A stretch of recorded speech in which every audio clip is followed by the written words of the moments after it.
नरोत्तमम् देवीं सरस्वतीं व्यासं सरस्वतीं व्यासं ततो जयमुदीरये। ततो जयमुदीरये।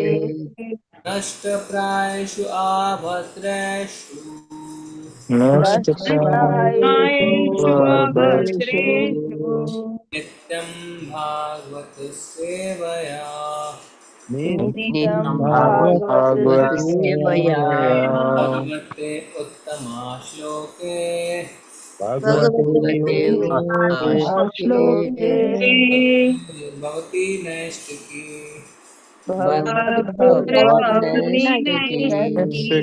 श्रीमद्भागवतम स्कंद 2 अध्याय 5 श्लोक संख्या 42। भूर्लोकः कल्पितः पद्भ्याम्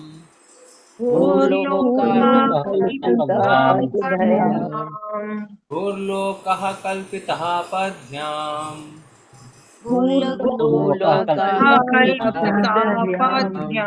भुवर्लोको अस्य नाभितः भुवर्लोको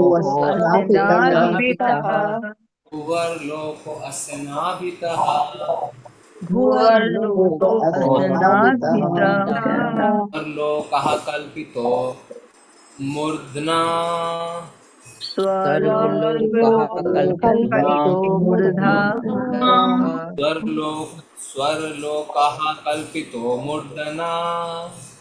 स्वर्लोकः कल्पितो मूर्धना इति वा लोककल्पना इति वा लोककल्पना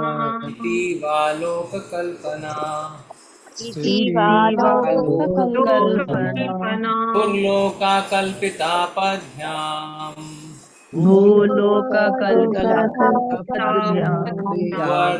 अस्य नाभितः भूर्लोका कल्पितो मूर्धना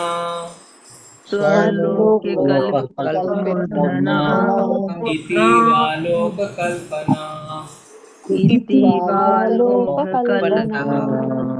करिए पठन।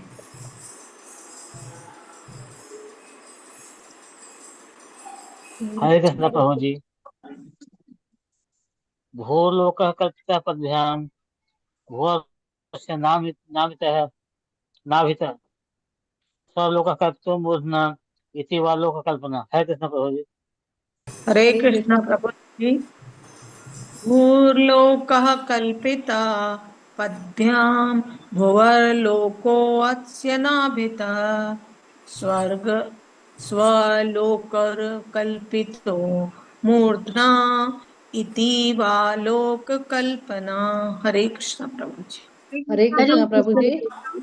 भूर्लोकः कल्पितः पद्भ्याम् भुवर्लोकस्य नाभितः स्वर्लोकः कल्पितो मूर्धना इति वा लोककल्पना। हरे कृष्ण प्रभु। हरे कृष्ण प्रभु सादर प्रणाम। भूर्लोकः कल्पितः पद्भ्याम् भुवर्लोकस्य नाभितः स्वर्लोकः कल्पितो मूर्ध्ना इति वा लोककल्पना। हरे कृष्ण प्रभु। हरे कृष्णा प्रभु जी।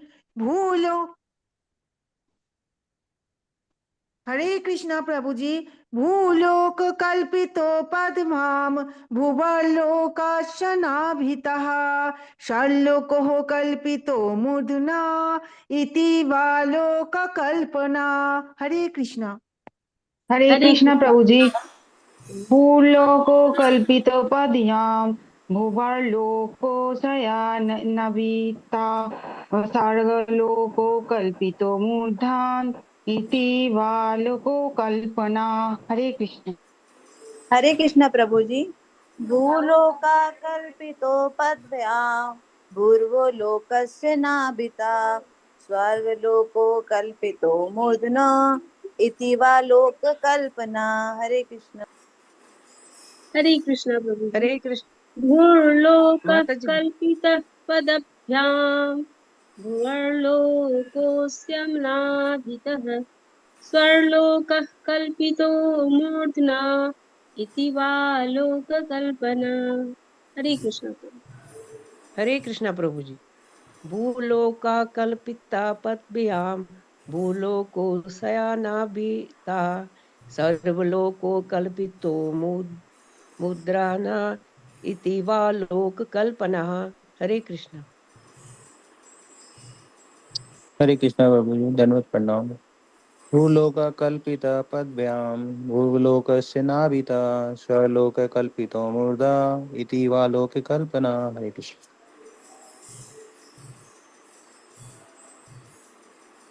धन्यवाद। शब्दार्थ हिंदी में है, चलिए इंग्लिश में करते हैं क्योंकि फिर हम सीधे 5वें अध्याय में जाएंगे। Burloka, the entire planetary system from Patal to the earthly planet, Kalpitaha, imagined, Padbhyam, situated on the legs, Bhuvarlokaha, the Bhuvarloka planetary system, Asya, of the universal form of the Lord, Nabhitaha, out of the navel abdomen, Swarloka, the higher planetary system beginning with heavenly planets, Kalpitaha, imagined, Murdana, from the chest to the head, Iti, thus, Va, either, Loka, the planetary systems, Kalpana, imagination. अनुवाद और तात्पर्य श्रील प्रभुपाद जी के द्वारा। Others may divide the whole planetary system into 3 divisions, namely the lower planetary systems on the legs up to the earth, the middle planetary system on the navel, and the upper planetary system Swarloka from the chest to the head of the supreme personality. Purport: the 3 divisions of the complete planetary systems are herein mentioned. 14 are imagined by others and thus explained. Thus ends the Bhaktivedanta purport of the second canto, 5th chapter of the Srimad Bhagavatam, entitled The Cause of All. तो यहाँ पे प्रभुपाद जी बता रहे हैं कि किस तरीके से जो हम 3 लोक कहते हैं, 3 लोक का अर्थ होता है पृथ्वी, पृथ्वी के ऊपर का लोक और पृथ्वी के नीचे का लोक। तो कल हमने जहाँ छोड़ा था, तो माता जी आप लगा सकते हैं 5वें अध्याय को। 5वें अध्याय में हम अभी चर्चा करेंगे, आज जितने अनुवाद बचे हैं वो पढ़ेंगे, जिसमें हम देख रहे थे कि किस तरीके से सूर्य है, सूर्य के नीचे कई ग्रह हैं, राहु है और चंद्रमा है, और किस तरीके से हमें पता चला कि वास्तव में राहु 30,000 योजन तक फैला हुआ है, तो चंद्रमा 20,000 योजन और सूर्य सिर्फ 10,000 योजन, यानी सूर्य सबसे छोटा है, उससे बड़ा चंद्रमा और उससे बड़ा राहु, ये चीज़ पता नहीं थी। तो अभी कौन सा हम कर रहे हैं माता जी, कौन से श्लोक से? प्रभु जी 17। हाँ 17 से। तो यानी हमने अतल लोक से शुरू करना है। नहीं, अतल लोक तो हमने पढ़ लिया था, अभी वितल यही से शुरू करना है प्रभु जी। हाँ ऊपर वाले ये पिता रूप शिव माता, ये सब यहाँ से पढ़ना जी। वितल लोक यानी अतल में हमने पढ़ लिया था कि बड़ी मस्ती है, अब वितल लोक में आ रहे हैं, अब वितल लोक को पढ़िए। चलिए जी, पढ़िए माता जी, रक्षा माता जी। हरे कृष्णा प्रभु जी। शील प्रभुपाद की जय। शील प्रभुपाद जी के द्वारा अतल लोक के नीचे अगला ग्रह वितल है, जहाँ स्वर्ण खानों के स्वामी भगवान शिव अपने गणों, भूतों तथा ऐसे ही अन्य जीवों के साथ रहते हैं। पिता रूप शिव माता रूप भवानी के साथ विहार करते हैं और इनके वीर्य रज के मिश्रण से हाट की नामक नदी निकलती है। जब वायु द्वारा अग्नि प्रज्वलित होती है तो वह नदी को पी जाती है और बाहर थूक देने पर हाटक नामक स्वर्ण उत्पन्न होता है। इस लोक के वासी असुर अपनी पत्नियों सहित उस स्वर्ण के बने आभूषणों से अपने को अलंकृत करते हैं और इस प्रकार से वे अत्यंत सुख पूर्वक रहते हैं। इसका हम तात्पर्य पढ़ेंगे, एक बार तात्पर्य पढ़िए। हरे कृष्ण जी। माता जी आप पढ़ लीजिए जी। तात्पर्य: ऐसा प्रतीत होता है कि भव तथा भवानी अर्थात शिवजी तथा उनकी पत्नी के संभोग करने पर जो वीर्य निकलता है, उसमें जो रसायन होता है उसे अग्नि में तपाने पर सोना उत्पन्न किया जा सकता है। कहा जाता है कि मध्य युग के कीमियागर निम्न धातु से सोना बनाना जानते थे और श्रील सनातन गोस्वामी का भी कथन है, कांसे को पारे से अभिकृत करने पर सोना बन सकता है। श्रील सनातन गोस्वामी का यह उल्लेख निम्न वर्ग के पुरुषों को ब्राह्मण बनाने के प्रसंग में हुआ है। उनका कथन है, यथा कांचा कांचनता यान्ति कांस्यं रसविधानतः तथा दीक्षा विधानेन द्विजत्वं जायते नृपाम्। जिस प्रकार कांसे को पारे से अभिकृत करके उसे सोने में बदला जा सकता है, उसी प्रकार निम्न कुल में उत्पन्न मनुष्य को वैष्णव कार्यों में लगाकर ब्राह्मण बनाया जा सकता है। अंतर्राष्ट्रीय कृष्ण भावनामृत संघ द्वारा म्लेच्छों तथा यवनों को उचित ढंग से शिक्षा देकर तथा उन्हें मांसाहार, मादक द्रव्य, व्याभिचार तथा द्यूत क्रीड़ा से विरत करके ब्राह्मणों में परिणित करने का प्रयास किया जा रहा है।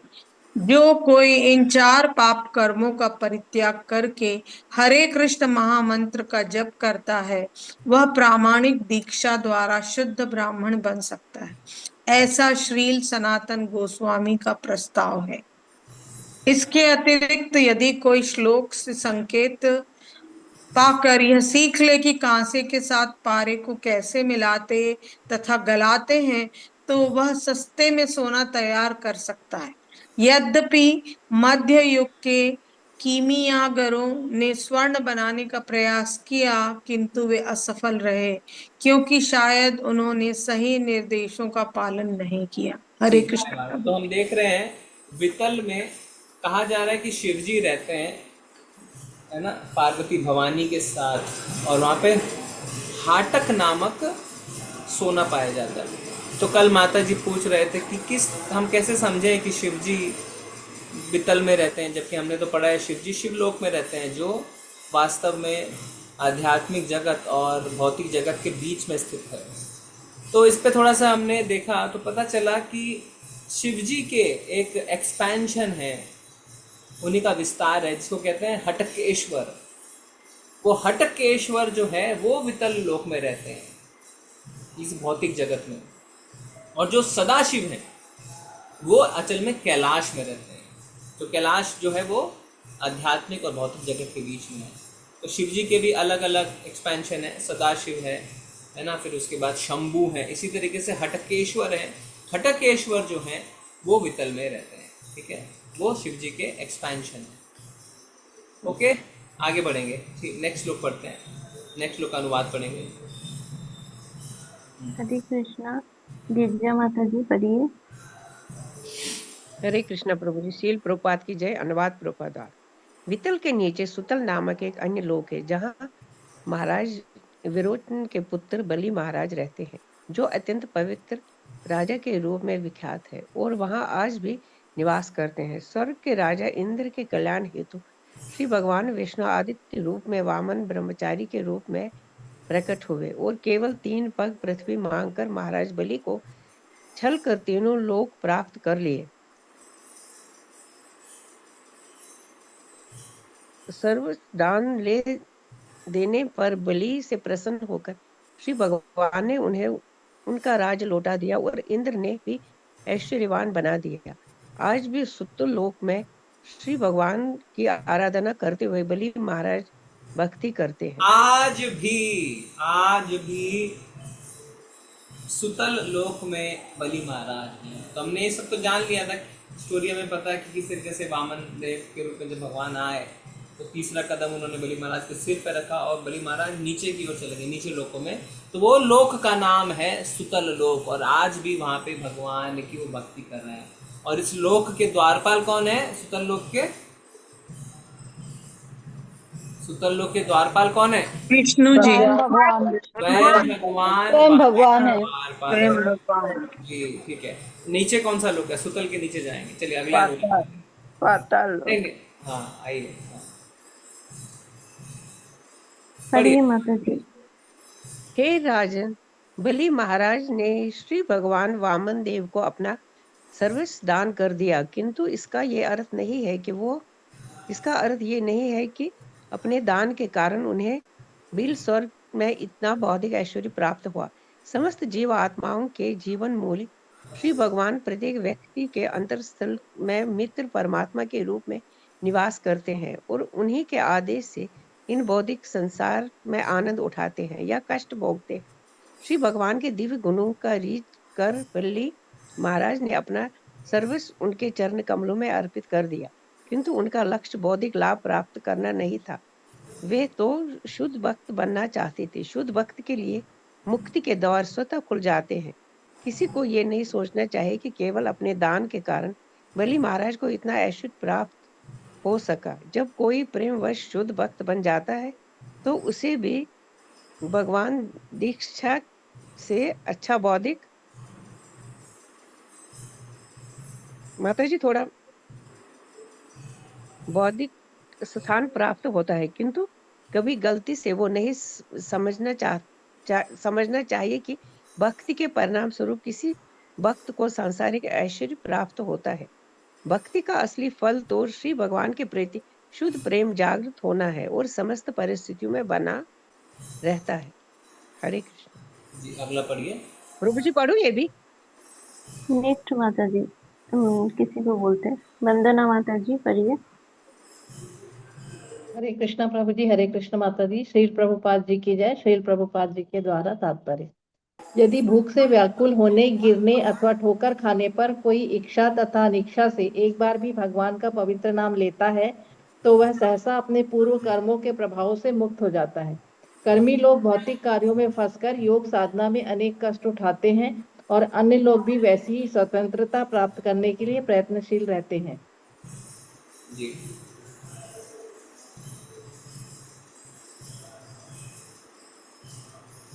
प्रत्येक प्राणी के हृदय में परमात्मा के रूप में स्थित भगवान श्री भगवान नारद मुनि जैसे भक्तों के हाथों बिक जाते हैं। दूसरे शब्दों में परमेश्वर ऐसे ही भक्तों को प्यार करते हैं और जो उन्हें शुद्ध भाव से प्यार करते हैं वे उनके हाथों अपने आप को सौंप देते हैं। यहाँ तक कि महान आत्म साक्षात्कार करने वाले योगी यथा चारों कुमार भी अपने अंतर में परमात्मा का साक्षात्कार करके दिव्य आनंद प्राप्त करते हैं। श्री भगवान ने बलि महाराज को भौतिक सुख तथा ऐश्वर्य प्रदान करके अपना अनुग्रह प्रदर्शित नहीं किया, क्योंकि इनसे ईश्वर की प्रेमा भक्ति भूल जाती है। भौतिक ऐश्वर्य का परिणाम यह होता है कि वह फिर भगवान में मन नहीं लगता। जी माता जी। कुहू माता जी हरे कृष्णा। हरे कृष्णा। हरे कृष्णा। जब श्री भगवान को बलि महाराजा का सर्वस्व ले लेने की कोई युक्ति ना सूझी तो उन्होंने भिक्षा मांगने के बहाने तीनों लोक मांग लिए। इस प्रकार उनके शरीर मात्र शेष बच रहा, किंतु तो भी भगवान संतुष्ट नहीं हुए। उन्होंने बलि महाराज को वरुण पास से बंदी बना लिया और एक पर्वत की गुफा में ले जाकर फेंक दिया। यद्यपि बलि महाराज का सर्वस्व ले लिया गया था और उन्हें बंदी बनाकर गुफा में डाल दिया गया था, तो भी महान भक्त होने के कारण वे इस प्रकार बोले,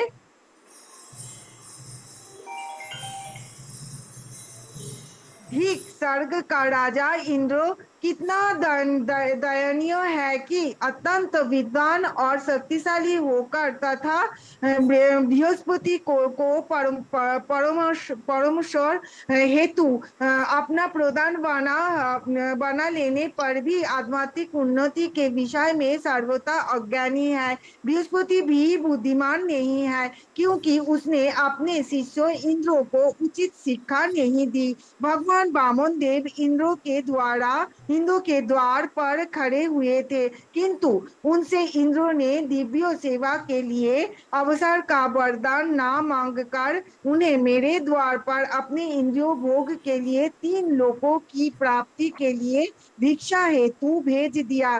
तीनों लोकों की प्रभुता अत्यंत महत्वहीन है, क्योंकि मनुष्यों के पास चाहे कितना भी ऐश्वर्य क्यों ना रहे, वह एक मनंतर तक ही चलता है, जो अनंत काल का एक क्षुद्रांश मात्र है। बलि महाराजा ने कहा, मेरे पितामह प्रहलाद महाराज की ही एकमात्र ऐसे व्यक्ति है जिन्होंने आत्महित पहचाना।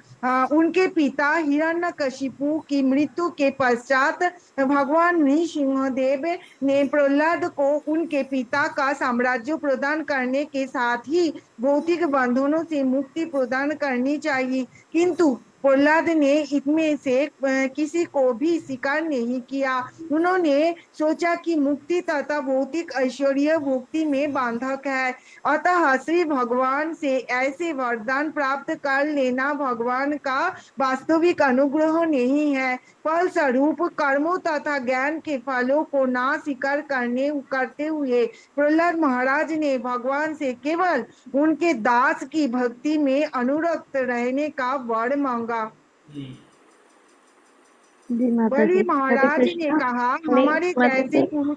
हरे कृष्णा। धन्यवाद। हरे कृष्णा। मनीषा पटेल माता जी पढ़िए।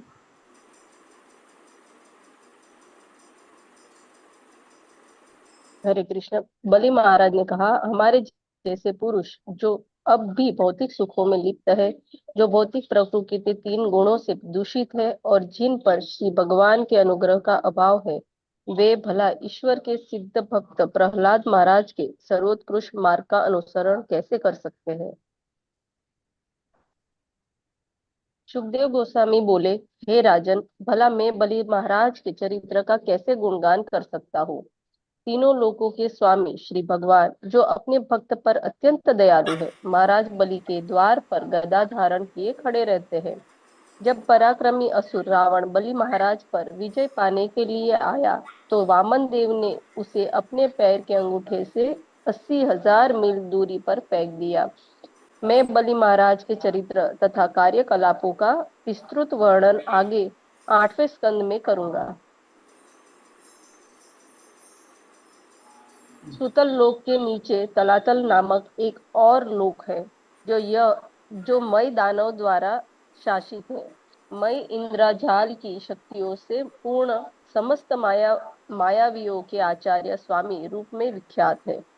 एक बार भगवान शिव ने, जिन्हें त्रिपुरारी कहा जाता है, तीनों लोकों के लाभ के लिए मई के 3 राज्यों को जला दिया, किंतु बाद में उससे प्रसन्न होकर उसका राज्य लौटा दिया।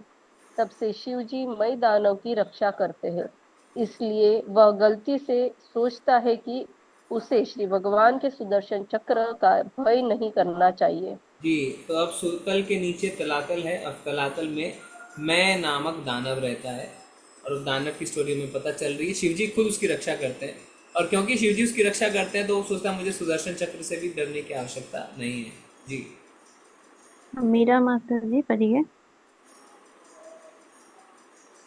हरे कृष्णा माता जी। हरे कृष्णा प्रभु जी। श्रील प्रभुपाद जी की जय। तलातल के नीचे का लोक महातल कहलाता है। ये सदैव क्रुद्ध रहने वाले अनेक फनों वाले कद्रु के सर्प संतानों का आवास है।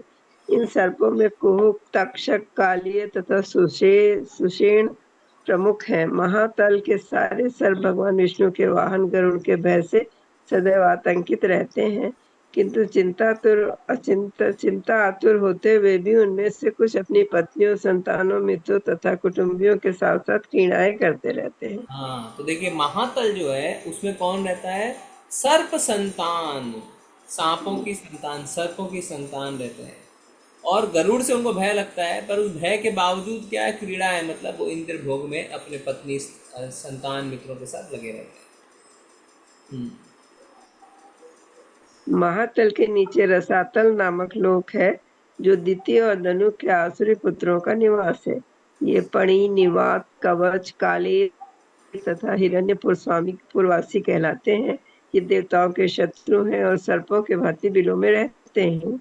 ये जन्म से ही अत्यंत शक्तिशाली एवं क्रूर हैं और अपनी शक्ति का गर्व होने पर भी वे समस्त लोकों के अधिपति श्री भगवान के सुदर्शन चक्र द्वारा सदैव पराजित होते हैं। जब इंद्र की नारी रूप दूत शर्मा विशेष एक विशिष्ट शाप देती है, तो महातल के असुर सर्प इंद्र से अत्यंत भयभीत हो उठते हैं। देखिए महातल के नीचे बोला रसातल है, और इसमें कौन लिखा है? दीति तथा दनु के आसुरी पुत्र। और क्या लिख रहे हैं? ये पणि, निवात, कवच, काले तथा हिरण्य उर्वासी कहलाते हैं। ये देवताओं के शत्रु हैं, दानव हैं, और सर्पों की भांति बिलों में रहते हैं। ये बिलों में रहते हैं। ठीक है, आगे पढ़ेंगे। प्रभु जी इसमें जो लिखा है दिति के पुत्र, और एक दिति जो थी उनके पुत्र हिरण्य कश्यप भी तो थे, हिरण्याक्ष और हिरण्य कश्यप, यहाँ ये पे वही दिति से अलग है। नहीं, दीति और क्या लिखा है ऊपर करिए? दीति और अदिति, दो बहनें थे ये, दीति और अदिति। दीति ये तथा दिति और धनु। धनु है। हाँ तो अदिति के पुत्र थे देव, हाँ। और दीति के पुत्र थे दानव। हाँ, ठीक है, नीचे चलेंगे। अब पाताल में आते हैं। रसातल के नीचे पाताल अथवा नागलोक नामक एक अन्य लोक है, जहाँ असुर, सर्प तथा नागलोक के स्वामी रहते हैं, यथा शंख, कुलिक, महाशंख, श्वेत, धनंजय, धतराज, शंखचूर्ण, कंबल, अश्वतर तथा देवदत्त। इनमें से वासुकी प्रमुख हैं। वे अत्यंत क्रुद्ध रहते हैं, और उनमें से कुछ के 5, कुछ के 7, कुछ के 10, कुछ के 100 और अन्यों के 1000 फण होते हैं। इन फणों में बहुमूल मणियां सुशोभित है, और इन मणियों से निकला प्रकाश बिल स्वर्ग के संपूर्ण लोक को प्रकाशित करता है। हाँ, तो अब देखिए जो पाताल है सबसे नीचे, उसमें बड़े बड़े फनों वाले सर्प रहते हैं, और इनके सर पे मणियां हैं। और बिल स्वर्ग के संपूर्ण लोक, बिल स्वर्ग मतलब, बिल स्वर्ग मतलब जो हमने कल पढ़ा है ना, बिल सबसे ऊपर है वो, सबसे ऊपर है। मतलब नहीं, ये मतलब जितने नीचे के लोग हम देख रहे हैं, आकाल से लेकर पाताल, कृत्रिम स्वर्ग। बिल स्वर्ग यानी पृथ्वी के नीचे के जितने लोग, हाँ, ये सबको कौन प्रकाशित करता है? ये मणियां। वहां तक सूर्य की रोशनी नहीं पहुंचती है। ठीक है, तो इस तरीके से नीचे के स्वर्गीय, देखिए नीचे के स्वर्गीय लोग है ना, ये भी स्वर्गीय है।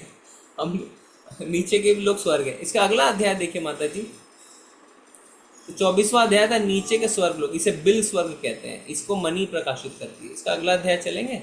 अच्छा, आपको दिक्कत हो रही है, मैं इसको देखता हूँ। अगला अध्याय जो है उसमें अगर नर्क की चर्चा है तो हम थोड़ा नर्क भी देख लेंगे।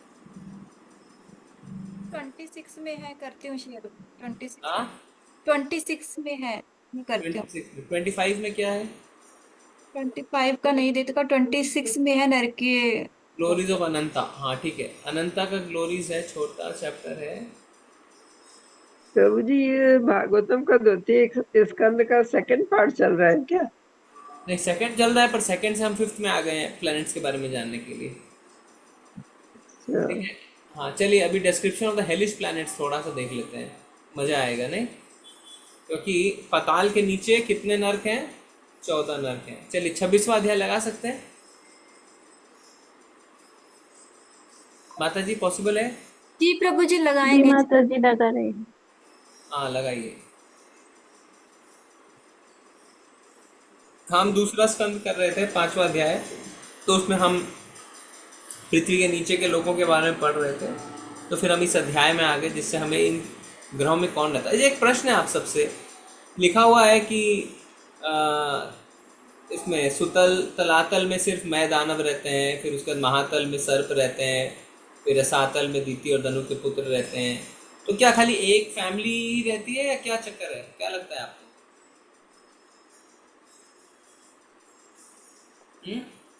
पूरा ग्रह, क्योंकि ग्रहों का माप दिया हुआ पृथ्वी के बराबर है ना।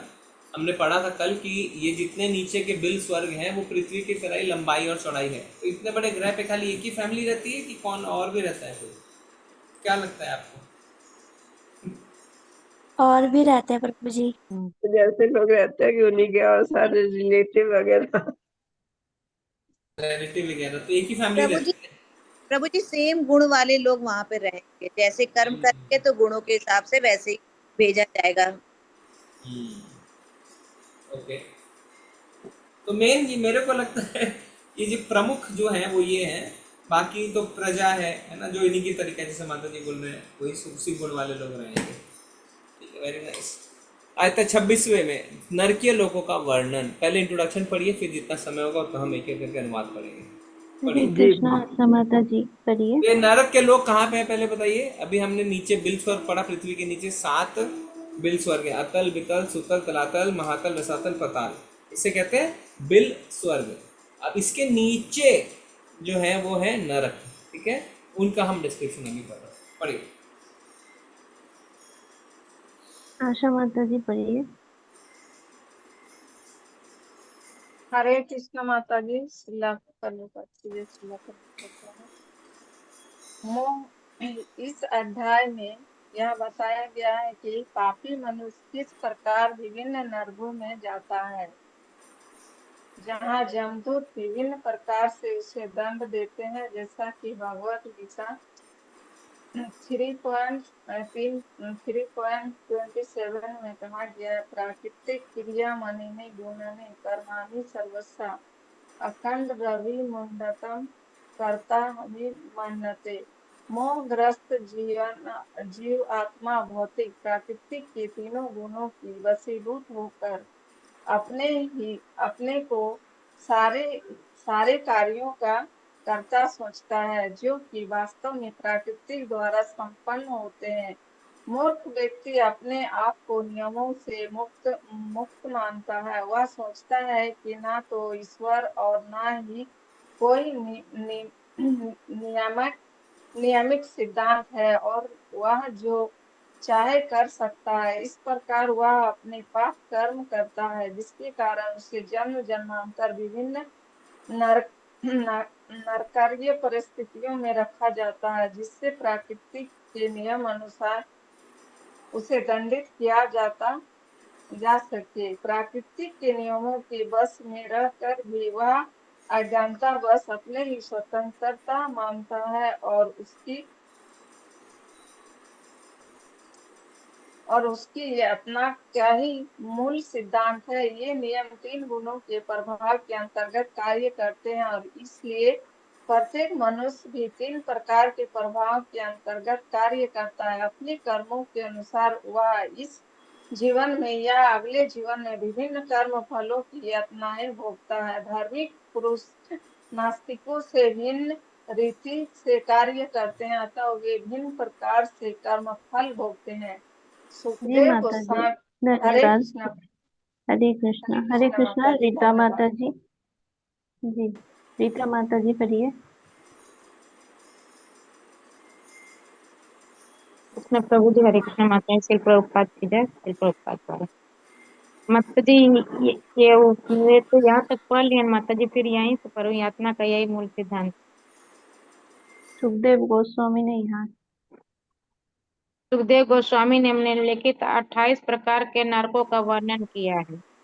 तामिश्र, तामिश्र, रैरव, महारैरव, कुंभीपाक, कालसूत्र, अतिपत्रवन, शुकरमुख, अंधकूप, कृमि भोजन, संदर्श, तप्त श्रुमि, वज्रकंटक, सालमणि, वैतरणी, पियोद, प्राणरोध, विषण, लालाभक्ष, चारमेयादन, अविची, अतपान, अयापान, क्षार कंदर्भ, रक्षोगण भोजन, शूलप्रोत, दशसुख, अवट निरोधन, पर्यावर्तन तथा सूचिमुख।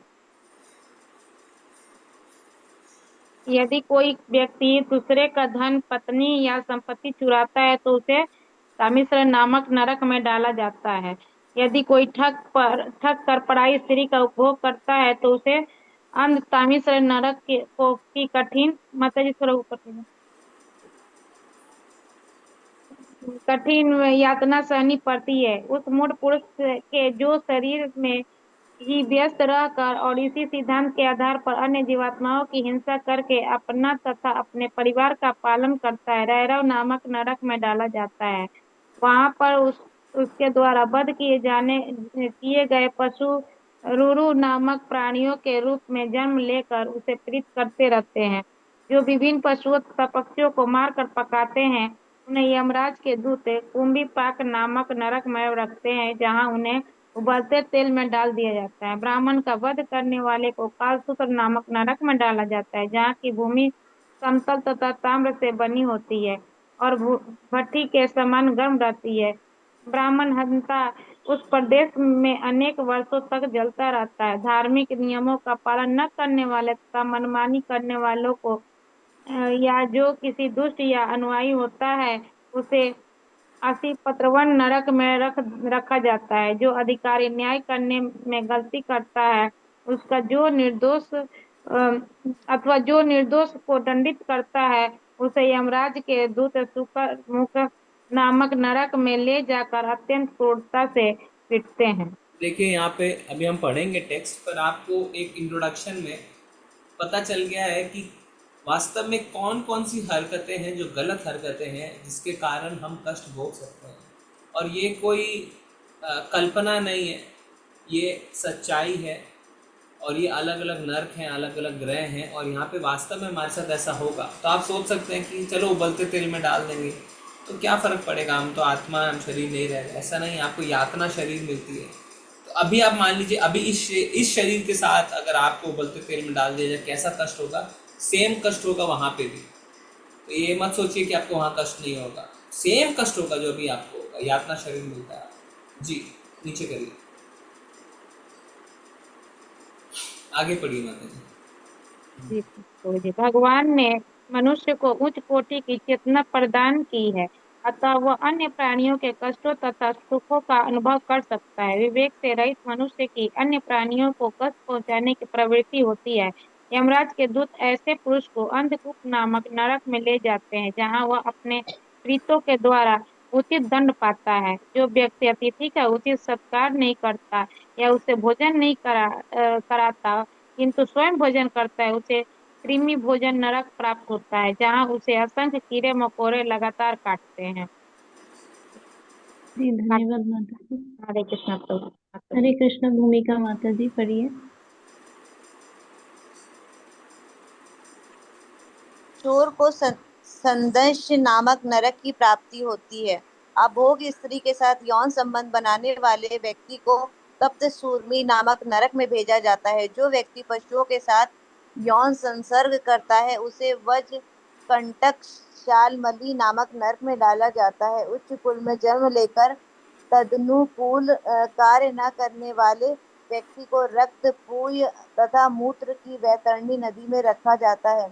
पशु की भांति रहने वाले व्यक्ति को पयोद नरक में एवं वन के पशुओं का बिना स्वीकृति के क्रूरता पूर्वक वध करने वाले को प्राणरोध नरक में रखा जाता है। जो व्यक्ति धर्म के नाम पर पशु हत्या करता है उसे विषण नरक में और जो अपनी पत्नी को अपना वीर पीने के लिए बाध्य करता है उसे लाला भक्ष नरक में रखा जाता है। जो किसी के घर में आग लगाता है या किसी को विष देता है उसे सारमेयादन नामक नरक में रखा जाता है। झूठी गवाही देकर जीविका चलाने वाले को अवीची नरक भोगना पड़ता है। मद्यपान करने वाले को अयपान नरक में तथा जो बड़ों के प्रति आदर भाव नहीं प्रकट करता है उसे छार कर दम नरक में रखा जाता है। भैरव को नर बलि देने वाले पुरुष को रक्षोगण भोजन नामक नरक में तथा पालतू पशुओं को मारने वाले को शूल प्रोत नरक में रखा जाता है। अन्यों को सताने वाले व्यक्ति को दंड शूक में तथा जीवित प्राणी को गुफा के भीतर बंद रखने वाले व्यक्ति को अवट निरोधन नामक नरक में रखा जाता है। जो व्यक्ति अपने घर में आए अतिथि पर अनावश्यक क्रोध करता है उसे पर्यावर्तन नरक में तथा धन से मदांध तथा और धन संचय का चिंतन करने वाले व्यक्ति को सूची मुक्त नरक में दिया जाता है। इन नरकों के वर्णन के पश्चात सुखदेव गोस्वामी बताते हैं कि पवित्र पुरुष किस प्रकार देवताओं के वास स्वर्ग लोक को जाते हैं और पुण्यों के क्षीण होने पर किस प्रकार इस पृथ्वी पर पुनः आते हैं। अतः मैं वे भगवान के विराट रूप का वर्णन करते हैं तथा उनके कार्यों की महिमा बताते हैं। हरि जी, तो देखिए वास्तव में अगर आप देखें तो जब हम बिना रिस्पॉन्सिबिलिटी यानी लापरवाही जीवन बिताएंगे, जो मन में आएगा वो करेंगे, हम नियमों का पालन नहीं करेंगे, डिसिप्लिन में नहीं रहेंगे, तो हमें नरक भेज दिया जाएगा। छोटी छोटी सी बातें लिखी है ना, जो धन संचय करता है उसको भी नरक में भेजा जा रहा है, जो अपने बड़ों का, अपने माँ बाप का आदर नहीं करता उसको भी नरक में भेजा जा रहा है। तो अगर आप लापरवाही जीवन बिता रहे हैं अगर आपके जीवन में गंभीरता नहीं है, शालीनता नहीं है, डिसिप्लिन नहीं है, तो आप नरक जाएंगे। आपको अपने आप को नियमों से बांधना पड़ेगा। असली इंडिपेंडेंस, असली स्वतंत्रता खुद को बांध के, ना कि मनमानी करने से। मनमानी करने वाला व्यक्ति नरक में जाएगा। और नरक में जाने को हल्के में मत लीजिए, हल्के में मत लीजिए। बोले जो होगा देखा जाएगा। अरे अभी भी आप देखें, आपके जीवन का दुख है, आपके विगत कर्मों के कारण आप इस दुख को झेल नहीं पा रहे हैं, कष्ट हो रहा है आपको, बीमारियां लग रही हैं, कोई झूठे केस में फंस रहा है, कोई बदसूरत पैदा हो रहा है, किसी के बच्चे उसकी बात नहीं सुन रहे हैं, घर में लड़ाइयाँ रह रही हैं, किसी के पास पैसे की कमी है, कोई अपने शरीर से दुखी है, आप झेल नहीं पा रहे हैं कष्टों को, तो आप ये मत सोचिए कि नरक में पहुंच के आप झेल लेंगे, आप देख लेंगे, हम बहुत कष्ट होगा। तो मनुष्य जीवन जिसमें हाईएस्ट चेतना प्राप्त है, उच्चतम चेतना प्राप्त है, तो अगर आपको उच्चतम चेतना मिली है तो आपका कर्तव्य है कि आप उच्चतम गंभीरता के साथ, डिसिप्लिन के साथ अपना जीवन बिताएं। तो अब देखिए, प्रभुपाद जी ने हमें जो 4 नियमों का पालन करने को बताया, अगर आप उसमें अपना जीवन बिताएंगे तो आप इन नरकों से बच जाएंगे। पशु हत्या के ऊपर ही कितने नर्क मिल रहे हैं आपको, देखिए। फिर गलत संबंध बनाने वालों को देखिए कितने आपको नर्क मिल रहे हैं, नशा करने वाले को कितने नर्क मिल रहे हैं। तो अगर हम ये नहीं करते, जो प्रभुपाद जी कह रहे हैं कि आप मांस वगैरह का सेवन मत करो, नशा मत करो, जुआ इत्यादि मत खेलो, झूठ मत बोलो, अवैध संबंध मत बनाओ, इससे आप नर्क से बच जाएंगे। छोटी छोटी चीज़ें हैं, पर कितनी बड़ी यातनाएं, सो आप बच जाए। कई लोग कहते हैं हमें तो पता ही नहीं है, हम क्यों जाएंगे नरक। जिन्हें नहीं पता था वो भी पढ़ चुके, उन्हें पता चल गया है। और जिन्हें नहीं भी पता है तो एक कहते हैं, ignorance is not an excuse. अज्ञानता कोई कारण नहीं है बचने का। अगर कोई गलत कार्य करता है तो जज साहब उसे सजा देंगे। वो ये नहीं बोल सकता जज साहब मुझे तो पता ही नहीं था, पता नहीं था, फाइन भरिए, चलिए जेल में जाइए। अज्ञानता को आप कारण नहीं बना सकते। आपको पता नहीं है, ये आपकी गलती है, कानून तो आपको पालन करना ही पड़ेगा। ठीक है, तो आई थिंक इस इंट्रोडक्शन में हमें लगभग पता चल गया है जो नरक है उनके बारे में। 28 नरक की यहाँ पे चर्चा है। एक अच्छा वीडियो इसका है अमोघ लीला प्रभु जी का, आप देख सकते हैं। 2-3 पार्ट 4 पार्ट में उन्होंने दिया उस वीडियो को। उससे आपको ये भी पता चलेगा कि उस नर्क में आपके साथ ट्रीटमेंट क्या होता है। कहीं कहीं इंट्रोडक्शन में, कहीं कहीं नहीं है। या अगर आप ऐसे लोग पे पहुँचेंगे, ऐसे नर्क पे पहुँचेंगे तो आपके साथ होगा क्या, ये भी आपको पता चलेगा। ठीक है, तो आज हम अपनी चर्चा को यहीं बंद करते हैं। माता जी स्क्रीन हटा दीजिए। कल से हम अगला अध्याय, दूसरे स्कंद का 6ठा अध्याय करेंगे। ओके, बहुत बहुत धन्यवाद आप सभी का। तो कितना महान हमारा ग्रंथ है। देखिए, हमें ब्रह्मांड के बारे में पता चल रहा है, हमें अलग अलग नरकों के बारे में पता चला, कौन किस ब्रह्मांड में रहता है ये भी पता चल रहा है। तो कोई कन्फ्यूजन नहीं है, हमें सब कुछ पता है। कोई एस्टिमेशन नहीं है, यहाँ पे कौन है, वहाँ पे कौन है। ये सब कुछ लिख दिया है भागवतम में, यहाँ पे ये रहता है, यहाँ पे ये रहता है, यहाँ पे। और आप भी वहाँ पहुँच सकते हैं अगर आप ये करें। ठीक है, यस। अगर किसी को कुछ ऐड करना है, कुछ बताना है, कोई प्रश्न है तो पूछ सकते हैं। सुधीर प्रभु, हरे कृष्णा। प्रभु जी, ये जो गरुड़ पुराण है, ये सबका वर्णन किया गया है क्या? गरुड़ पुराण, गरुड़ पुराण में एक एक गलती का एक जो सजा मिलती है वो बताया प्रभु जी। छोटी छोटी गलतियों में आपको लगेगा अरे इसके लिए भी सजा मिलती है क्या, ऐसा तो हम सोचते भी नहीं है। तो हमारी चेतना एक्चुअली बहुत हाई लेवल पे होनी चाहिए, पर अभी बहुत नीचे लेवल पे है। तो हम बहुत यूज्ड टू हो गए हैं, गलत कार्य करने को। तो पर जब भक्ति करते हैं तो हम थोड़े सेंसिटिव बनते हैं, है ना। तो हमें पता चलता है कि वास्तव में हम जो करते हुए आ रहे हैं कितना गलत करते हुए आ रहे हैं। प्रभु जी, लोग यही मतलब उनका मानना है कि आत्मा तो शरीर से निकल गई, फिर कष्ट किसको मिलेगा? क्योंकि आत्मा तो अविनाशी है, उसे कोई कष्ट होता नहीं है। यातना शरीर मिलती है ना माता जी, दूसरा शरीर मिल जाता है फिर, यातना शरीर कहते हैं उसको। अच्छा, यातना शरीर मिलेगा। इसीलिए आप सोचिए कि यही शरीर में अगर आपको तेल में डाल दिया जाए तो कैसा दर्द होगा, है ना। देखिए आप लोग माताएं जब रसोई में काम करती हैं, कुछ चीज़ अगर तल रही होती है, तेल का एक बूंद भी आके अगर हाथ पे पड़ जाता है तो कितना दर्द होता है। अब पूरा का पूरा शरीर अगर तेल में डाल दिया जाएगा तो क्या अवस्था होगी यार। थोड़ा हमें गंभीर होने की आवश्यकता है। यस आदित्य प्रभु, हरे कृष्णा। हरे कृष्ण प्रभु जी। प्रभु जी, तो अब मेरे दो क्वेश्चन हैं। एक तो क्वेश्चन ये है कि अगर किसी व्यक्ति की चेतना जो है वो उच्च स्तर पे नहीं है, या हम ये कह लें कि प्रारंभिक स्तर पे भी नहीं है, और वो जाने अनजाने तमाम तरह की गलतियां करता है और उसके बाद वो निचले लोकों में चला जाता है, तो अब निचले लोकों में जाने के बाद, क्योंकि वो तो सजा जैसे है कि उसको उसके कर्मों के हिसाब से नरक में डाल धकेल दिया जाता है, तो उसकी मुक्ति का मार्ग एक तो उस जगह से अब क्या बचा, क्योंकि वो तो नीचे की तरफ चला गया। चेतना का स्तर पहले भी उसका मनुष्य जीवन में भी, मनुष्य योनि में भी अच्छा नहीं था, इसी कारण वो जो है निचले लेवल पे गया। अब वहां से जो है वो मतलब उसकी संभावना क्या है फिर अब आगे दोबारा से अपना उत्थान करने की, एक तो ये। और दूसरा, इस जीवन में भी एक्चुअली जैसा अभी हम डिस्कस कर रहे थे कि इग्नोरेंस जो है वो कोई एक्सक्यूज नहीं है ना। लेकिन अब हम ये देखते हैं कि बहुत सारे जो मनुष्य योनि में प्राणी हैं, तो उनकी जो इग्नोरेंस है वो एक्चुअल में इग्नोरेंस है। मतलब आप समझ रहे हैं कि वो, यानी वो डेलिबरेटली नहीं है, उनको पता ही नहीं है कि हमें क्या सही है, क्या गलत है, क्या करना है, क्या नहीं करना है। तो उस स्थिति में जो परिणाम होता है लोअर लेवल पे जाने का, वो सेम परिणाम होता है इग्नोरेंस में गलती करने के बाद, या फिर अगर इग्नोरेंस में मतलब इग्नोरेंस उसने किया है तब भी सेम होता है, और नोइंगली किया तब भी सेम होता है, या वो डिफरेंट होता है? जी हरे कृष्ण। पहले मैं आपका दूसरे प्रश्न का उत्तर देता हूँ क्योंकि वो इम्पोर्टेंट प्रश्न है। तो प्रभु जी का प्रश्न है कि सच में उसको नहीं पता है। तो देखिए अगर आप देखें, एक होता है पाप, एक होता है अपराध। तो कई बार लोग पूछते हैं कि प्रभुपाद जी अमेरिका जाने से पहले भारत में कितने सालों तक उन्होंने कोशिश करी कि प्रीचिंग की जाए, पर सिर्फ शायद एक डिसाइपल बना था उनका अमेरिका जाने से पहले।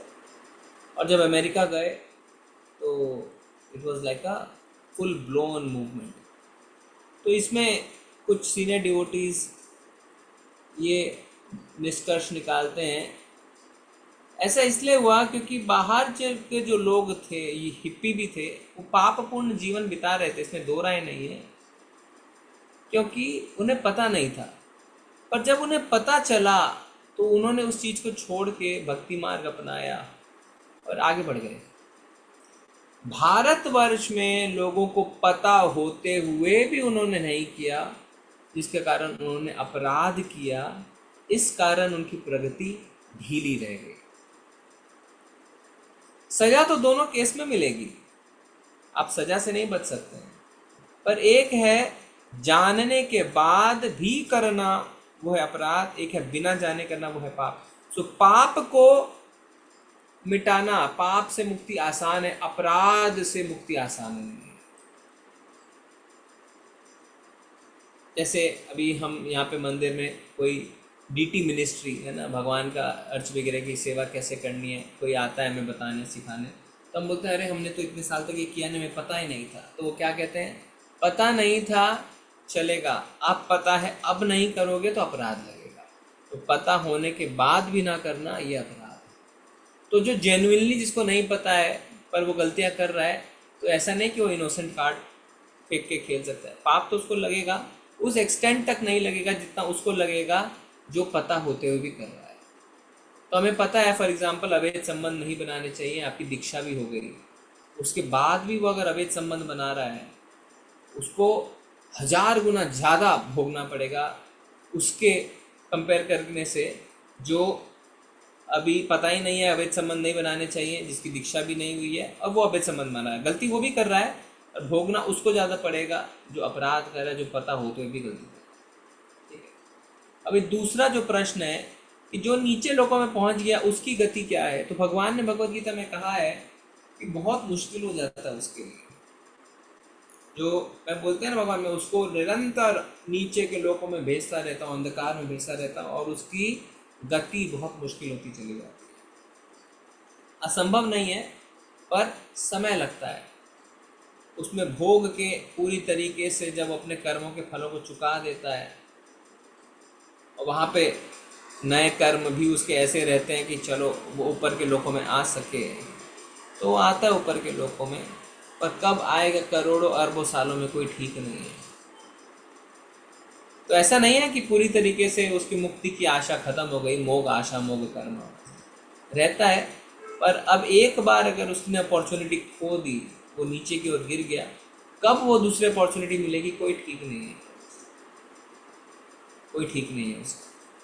क्योंकि अगर आप देखें बिल स्वर्ग में इतने ज़्यादा अयाशियाँ हैं, इतनी ज़्यादा अयाशियाँ हैं, कैसे वो आएंगे ऊपर। हमारी पृथ्वी में देख लीजिए ना आप, यूरोप यूएस जहाँ पे अयाशियाँ ज़्यादा है, वहाँ पे लोगों का क्या हाल है। तो भारतवर्ष में फिर भी लोग थोड़े अध्यात्म के प्रति जागरूक हैं, बाहर तो बहुत बुरी अवस्था है, बहुत ज़्यादा बुरी अवस्था है। और उनको हम सोचें उनकी गति होगी कि नहीं, अगर आप ऐसे देखें इम्पॉसिबल उनकी गति होना, पर गति होगी, उनको मौका मिलेगा, ऐसा नहीं है, क्योंकि भगवान सबको मौका देंगे, पर कब मिलेगा उसका कोई ठिकाना नहीं। ठीक है।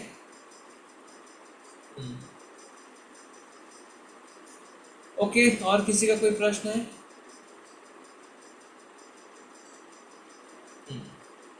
तो फिर चलेंगे आज हम। धन्यवाद आप सभी का। कल छठे अध्याय के साथ मिलते हैं। वांछा कल्पतरुभ्यश्च कृपा सिन्धुभ्येव च पतितानां पावनेभ्यो वैष्णवेभ्यो नमो नमः। अनंत कोटि वैष्णव वृंद की जय।